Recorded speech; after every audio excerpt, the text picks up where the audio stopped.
Olá, boa tarde Sergipe, boa tarde para você, Bareta, e para a equipe do Tolerância Zero. Agora nós seguimos juntos ao vivo nesta terça-feira e o assunto hoje é a força-tarefa montada pela Secretaria de Estado da Fazenda, o Departamento de Crimes contra a Ordem Tributária e Procuradoria-Geral do Estado. O objetivo é combater a sonegação fiscal, que é fraude, falsificação, alteração, adulteração ou ocultação, como por exemplo deixar de emitir uma nota fiscal com o objetivo de deixar de pagar o imposto. Tudo isso é crime de acordo com a lei número 4.729, de 14 de julho de 1965. A gente traz mais detalhes hoje sobre a força-tarefa para combater este crime com uma reportagem produzida pelo Departamento de Jornalismo. E ao vivo vamos receber o gerente de planejamento fiscal da Secretaria da Fazenda, Erivaldo Santos. Ao vivo você pode tirar suas dúvidas, fazer perguntas para o nosso convidado e participar comigo durante todo o programa. Hoje também tem o Minuto da Notícia com Andréa Roosevelt comigo em estúdio e eu trago também vagas de emprego. E para você, telespectador, que quer reagir em tempos de crise e buscar oportunidade para empreender, temos também uma ideia boa de artesanato. Passe a tarde com a gente.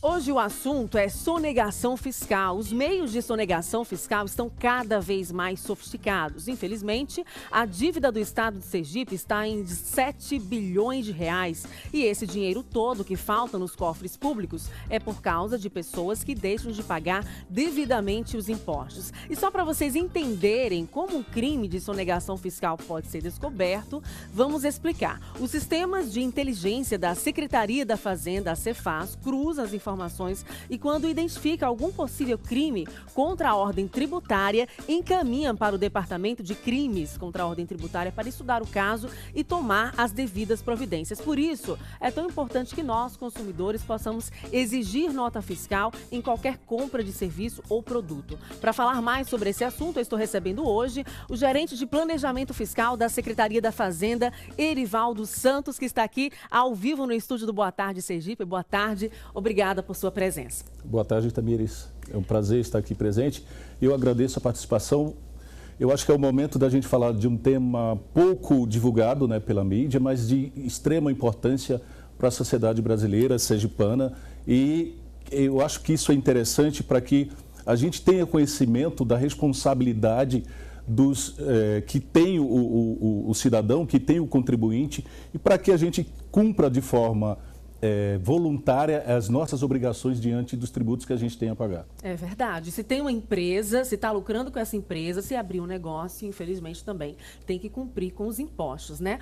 E infelizmente esse é um problema não só particular de Sergipe, mas também outros estados do Brasil que também sofrem com isso, com sonegação de imposto, que também estão endividados. Como é que funciona? Para a gente explicar melhor, porque de repente o telespectador acompanha nos telejornais, sonegação fiscal, sistema de inteligência, e são termos muito técnicos e de repente não dá tempo da pessoa entender bem como é que funciona tudo isso, como é que funciona, por exemplo, a força-tarefa da Secretaria da Fazenda, junto com a Procuradoria do Estado, junto também com o departamento que combate o crime, esse tipo de crime. E vamos aproveitar então o espaço do Boa Tarde Sergipe para a gente explicar primeiramente como é o trabalho da Secretaria da Fazenda para combater o crime de sonegação. Bom, você tem razão quando você diz que a sonegação fiscal é um problema do Brasil, né? Infelizmente, a sonegação fiscal ela atinge as 3 esferas da administração pública, seja os municípios, os estados ou a União, né? Então é um problema que todos vivenciam e que todos, ao mesmo tempo, tentam encontrar soluções para minimizar a sonegação. A sonegação igual à corrupção é um problema que nunca se acaba. Ele é milenar, é secular, nunca se acaba. O que a gente consegue fazer é minimizar esse problema e fazendo com que os seus efeitos sejam menos danosos para a sociedade, ok? Bom, mas vamos contextualizar um pouco o trabalho da Secretaria da Fazenda, né? O estado de Sergipe hoje, ele possui em torno de 37 mil contribuintes formais. São aqueles contribuintes que têm inscrição junto ao cadastro da Secretaria de Fazenda, né? Desses contribuintes, a gente tem, eles são subdivididos em tipos, dependendo do seu porte econômico. Então, a gente tem os microempresários, a gente tem o microempresário individual, a gente tem as médias e as grandes empresas, certo? Dependendo desse tipo de empresa, a Secretaria da Fazenda ela dá um enfoque diferenciado, mesmo porque, pelo efetivo da Secretaria da Fazenda, nós temos hoje em torno de, trabalhando com fiscalização, nós temos em torno hoje de 260 auditores, certo? Então, não dá para você, com 260 auditores, você trabalhar ao mesmo tempo e de forma desejável, né, com 37 mil contribuintes. Então, a Secretaria da Fazenda ela adota algumas medidas que a gente tem alguns procedimentos que a gente automatizou, ou seja, não há necessidade do auditor intervir para que esse procedimento ele siga em frente, certo? Então, a gente tem algumas fiscalizações que a gente chama de automáticas. Isso é feito, as verificações são feitas automaticamente. Isso é possível por intermédio, por meio de uma solução tecnológica que hoje a maioria dos fiscos estaduais, eles estão, não só estaduais, mas a maioria dos fiscos, eles estão adotando, que é o cruzamento de informações através de uma ferramenta que em inglês se chama de Business Intelligence. Então, a maioria dos estados adquiriram essa ferramenta e, através do cruzamento, hoje, dizem que a gente está na sociedade da informação. Sim, né? Então, sim. Dados e informações a gente encontra tá aí à vontade, disperso nas redes sociais, né? na internet. Então, utilizando essa ferramenta e se valendo das informações que a gente tem na Secretaria da Fazenda e fora da Secretaria da Fazenda, a gente pode cruzar várias informações e aí fazer algumas fiscalizações automáticas. Perfeito. Além disso, a gente tem o que a gente diz, o monitoramento. Aquele grande contribuinte, a gente quer fazer com que ele esteja sempre regular com a Secretaria da Fazenda. Para você ter uma ideia, para vocês de casa também ter uma ideia, hoje a arrecadação de ICMS no Estado, uma média em 2017, ela gira em torno de 260 milhões. Nossa. E pasmem, desses 260 milhões, apenas 30 empresas são responsáveis pela metade desse imposto. Ou seja, 30 contribuintes pagam em torno de 130 milhões ao Estado de Sergipe. Então, se a Secretaria da Fazenda não tiver essa atenção com esse grande contribuinte, pode ser que a queda na arrecadação ela seja bem considerável. Então, a gente tem que ter esse tratamento diferenciado para esse grande. Bom. Com certeza. Existe, por exemplo, essas dívidas de quem não paga os impostos devidos, também está relacionada aos micro e pequenos empreendedores também, ou também a pessoa física, mas há realmente uma demanda muito grande das pessoas que têm grandes empresas, né? Sim, a dívida ela vai depender do porte da empresa. Quanto maior a empresa, geralmente maior é a sua dívida, né? E essa questão da dívida, ela diz um pouco, ela tem a ver um pouco com a situação econômica por que passa o país atualmente, né? Mas se a gente for ver e analisar os tipos de contribuintes, então a gente tem geralmente aquele contribuinte que ele reconhece que deve e diz, não, eu devo, não pago. Ele reconhece que deve, mas se recusa a pagar.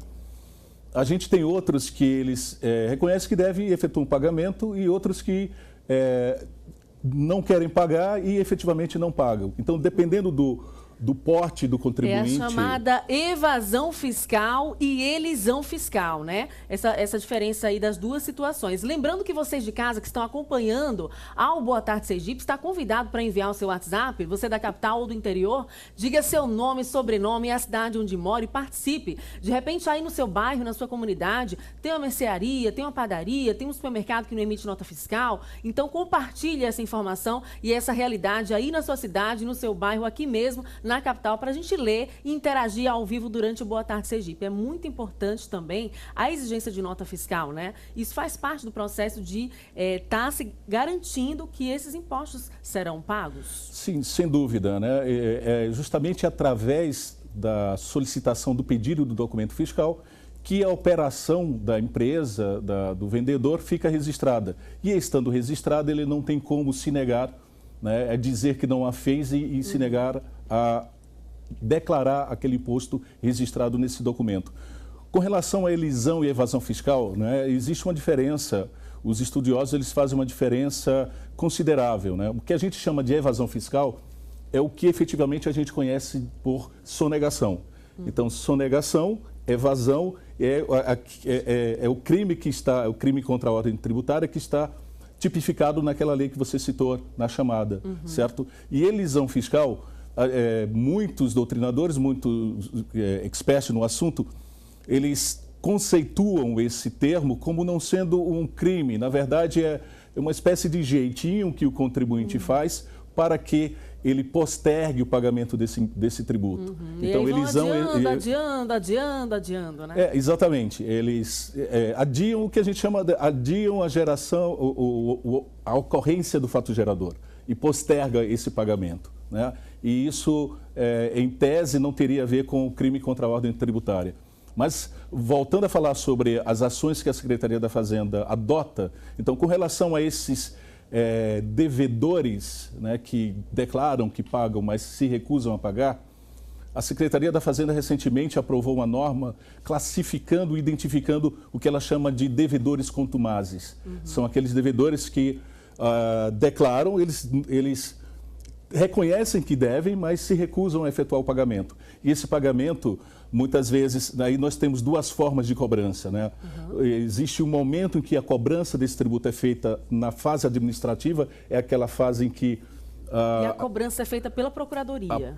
Não, a cobrança é feita pela Secretaria da Fazenda, a fase administrativa. Sim, na fase administrativa. A própria Secretaria da Fazenda faz essa cobrança. E aí a Secretaria montou toda uma estrutura, a gente tem lá um setor só para cobrança desses contribuintes. E aí a gente faz ligações, envia comunicados, então tem todo esse contato próximo com o contribuinte para conscientizá-lo de que a importância dele estar em dias com seus pagamentos. E o que pode acontecer com quem não está em dia? A gente sabe que o período aí de 5 anos, para quem não paga, então, essa empresa fica prescrita, né? Esse contribuinte fica prescrito. Isso, então, aí, falando dessa fase administrativa, então, esse contribuinte que deve e não paga, a ação que a Secretaria da Fazenda adota é o que a gente aprovou recentemente, que a gente chamou de devedores contumazes.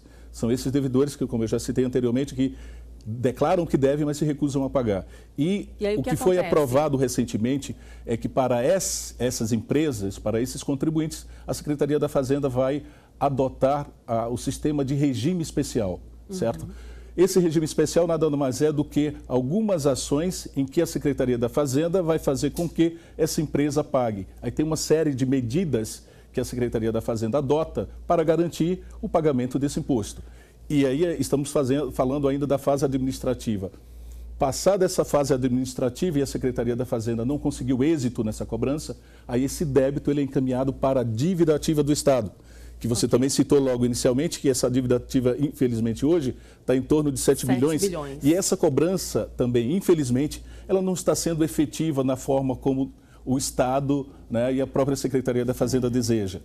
E aí onde o débito inscrito na dívida ativa agora compete à Procuradoria do Estado efetuar essa cobrança, e não mais a Secretaria da Fazenda.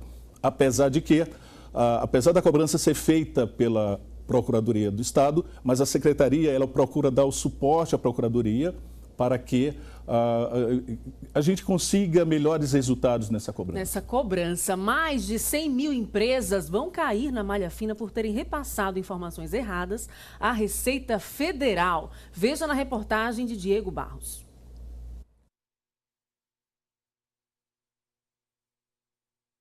Aqui no estado de Sergipe, micro e pequenas empresas, no total já são 1.002 que caíram na malha fina por terem repassado informações erradas à Receita Federal.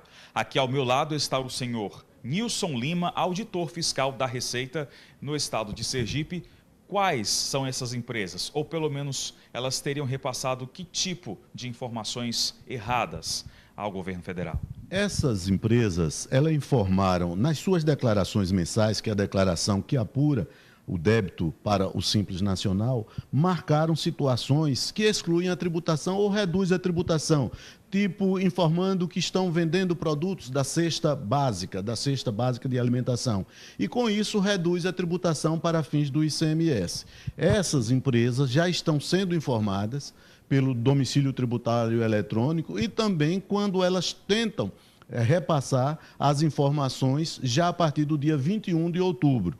Na verdade, enquanto essas empresas não retificarem essas situações, elas estarão impedidas, inclusive, de gerar o documento de arrecadação do Simples Nacional. Para fazer esta correção, esses micro e pequenos empresários, o que devem fazer? Essas empresas devem retificar todas as declarações onde existam os erros e todas aquelas que foram prestadas posteriormente, porque quando você retifica uma informação de uma declaração de um período anterior, você precisa recuperar a sequência lógica para que as informações mais recentes estejam de acordo com a legislação.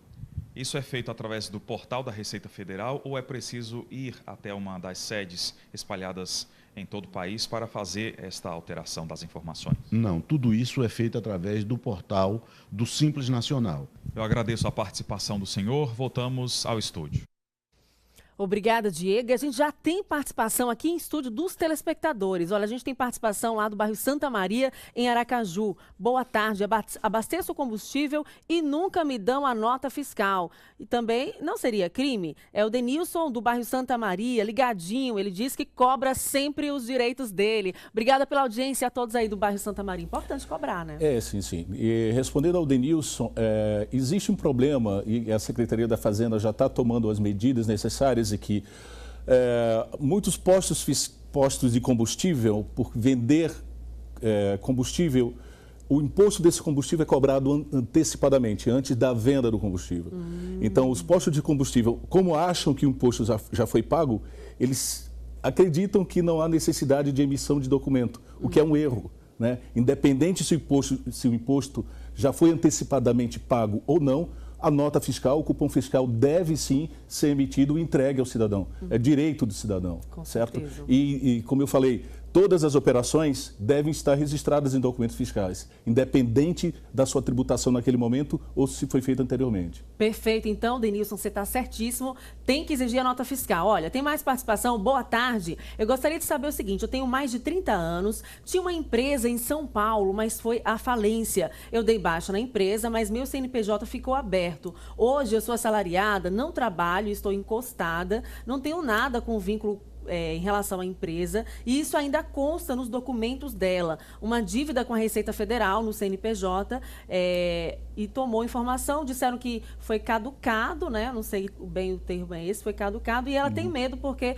mora em instância e essa empresa foi em São Paulo. Só que já foi dado baixa na empresa, mas ficou devendo umas taxas do CNPJ porque a empresa ficou em aberto. É aí a pergunta dela, acho que ela quer justamente saber como resolver essa questão. Nesse caso é o seguinte, como o débito dela é junto à Receita Federal, ela deve procurar a delegacia da Receita Federal aqui no estado de Sergipe. Né? Então, não tem relação, não guarda relação com a Secretaria da Fazenda do estado. A orientação que eu dou é procure a Receita Federal, a delegacia aqui em Aracaju, e o seu problema com certeza será resolvido. É isso aí. Muito obrigada pela orientação aos nossos telespectadores. Tem mais participação. Boa tarde. Tem mercadinhos aqui em Areia Branca. Alô, Areia Branca, obrigada pela audiência. E eles não emitem nota fiscal. Soma as compras pela calculadora. E nota fiscal, nada. Você falou no início, né, que a Secretaria da Fazenda está implementando uma força-tarefa. Né? E uma das forças-tarefas que deu repercussão foi a que nós efetuamos no município de Glória. Então, essas informações de empresas que não emitem notas fiscais é justamente essas em que a gente insere para serem investigadas nessa força-tarefa. Então, a Deltap, junto com a Procuradoria e mais a Secretaria da Fazenda, elas se unem para analisar e verificar essas ocorrências e ir exatamente naqueles locais para averiguarem essas ocorrências. E aí tomar as medidas necessárias junto a essas empresas. Perfeito. Olha, Deisiane, do Eduardo Gomes. Alô, Eduardo Gomes. Também participa aqui do programa e fala, muitas vezes as pequenas empresas não conseguem pagar tantos impostos. Como vão se manter se os impostos estão derrubando o poder de compra e venda do consumidor e de comercialização dos pequenos empresários? Seria o caso do governo federal incentivar, diminuindo tanta tributação para quem tem pequenas empresas? Hoje a gente já tem a figura do Simples Nacional, né? Então, que foi criado lá em 2007, cujo propósito era justamente esse, fazer com que as empresas pagassem menos impostos, né? De certa forma, esse objetivo ele foi atingido, porque houve uma diminuição considerável do imposto pago por essas empresas. O que a gente tem que considerar é, nesse momento, infelizmente, existe uma crise e todas as empresas, independente do seu porte, ela está passando por esse problema de não conseguir recursos para cumprir com essas obrigações do pagamento de impostos, né? Com certeza. Olha, a gente quer agradecer a sua participação, muito obrigada. Inúmeras participações aqui pelo WhatsApp. Com certeza a gente vai voltar a falar sobre essa força-tarefa, torcer para que realmente essa dívida do Estado de 7 bilhões diminua e, claro, que o trabalhador que quer ganhar seu dinheiro honestamente também consiga cumprir com os compromissos de pagar os impostos. Muito obrigada, viu? Eu agradeço. Bom, agora eu vou aqui correr para o telão do Boa Tarde Sergipe, porque Andréa Roosevelt já está aqui. Boa tarde, com o Minuto da Notícia. Boa tarde, Tamires. Boa tarde a todos. Hoje a gente também traz outras informações inclusive de situações que estão acontecendo nesse momento, referente a uma menina de 13 anos que faleceu em Nossa Senhora do Socorro. Vamos olhar. A Secretaria de Infraestrutura e Serviços Urbanos de Nossa Senhora do Socorro está realizando a demolição da escola abandonada, onde a jovem Michele de Jesus Santos, de apenas 13 anos, foi encontrada morta. Segundo o secretário de Comunicação de Socorro, Renato Nogueira, a demolição foi um pedido feito pela própria população. A menina foi encontrada morta, sem roupa e com o rosto desfigurado no domingo. Um crime realmente bárbaro. Pois é, foi parar no Telejornal Nacional. Isso mesmo. Agora, mudando um pouco de assunto, nesta quarta-feira, o óleo diesel comercializado nas refinarias da Petrobras estará 2,5% mais caro, enquanto a gasolina terá o reajuste de 0,6%. Na noite de ontem, a empresa já havia divulgado para hoje um aumento de 2,3% para a gasolina e de 1,9% para o diesel. O reajuste no preço da gasolina nas refinarias é o quarto consecutivo concedido pela estatal este mês. Haja fôlego para nós, hein? Todo dia a gente chega no posto de gasolina. A gente vai ter que implementar aquela carona solidária que já existe em outros estados para quem mora perto. Ó, vai para o mesmo lugar, vai todo mundo no mesmo carro. Eu já estou fazendo isso, viu, com alguns amigos. É verdade, tá difícil, né? Tá fácil. Mas vamos lá, que tem notícia boa também. A Caixa Econômica Federal anunciou a liberação suplementar de mais de 8,7 bilhões para o crédito imobiliário. Os recursos são do Fundo de Garantia do Tempo de Serviço, o FGTS. Com essa suplementação, a Caixa diz que terá recursos suficientes para normalizar o ritmo de contratações do programa Minha Casa Minha Vida para famílias com renda familiar bruta mensal de até 4 mil. Segundo a Caixa, as condições de contratação de imóveis novos sofrerão alterações, permanecendo as cotas de financiamento de até 80%. Vamos encerrar também com uma noticiazinha boa aí, né, Tamires? É isso mesmo, para dar um gás pra gente, né? Isso, é verdade. Eu fico por aqui e saio com você. Muito obrigada, Andréa. É isso aí, gente. Agora eu vou dar uma dica para você que gosta da minha aparência visual. Você já ouviu falar que a primeira impressão é a que fica? Então, os cuidados com sua aparência são primordiais, seja para o ambiente de trabalho, seja para aquela ocasião especial em que você vai para uma festa ou casamento. Por isso, a minha dica todas as tardes é que você marque um horário no Centro de Beleza Exuberance, que abriu aproximadamente 8 meses, no Conjunto Augusto Franco, bairro Farolândia, em Aracaju, em uma super estrutura de andar com mais de 300 metros. O Exuberance oferece tratamentos para todos os tipos de cabelos, oferece também tratamentos estéticos, inclusive limpeza de pele, rejuvenescimento facial, depilação com cera natural fria, que é mais saudável, que inclusive previne aqueles vasinhos, as varizes nas mulheres. Então, minha dica é essa: o Exuberance fica na Canal 4, Conjunto Augusto Franco, bairro Farolândia. Vou rapidinho para um breve intervalo. Continua ligadinho na programação. Eu volto já e no próximo bloco vamos mostrar uma ideia super bacana com objetos de decoração, uma ideia empreendedora. Eu volto já.